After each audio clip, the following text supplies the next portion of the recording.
వరుసపెట్టి తప్పుడు కేసులు పెట్టడం ద్వారా ఆచరణలో చూపిస్తూ వచ్చారు.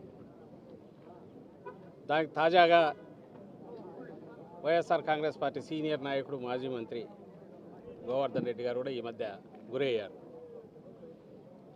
అంటే ఏదైనా కేసులో ఆధారాలుంటే దాని మీద ఎంతవరకైనా పోవచ్చు. ఎంతో కొంత పొగ ఉంటే నిప్పు ఉందని చెప్పి దాని మీద పోయి చేయడంలో కూడా అభ్యంతరం లేదు. కానీ అసలు ఏమీ లేకుండా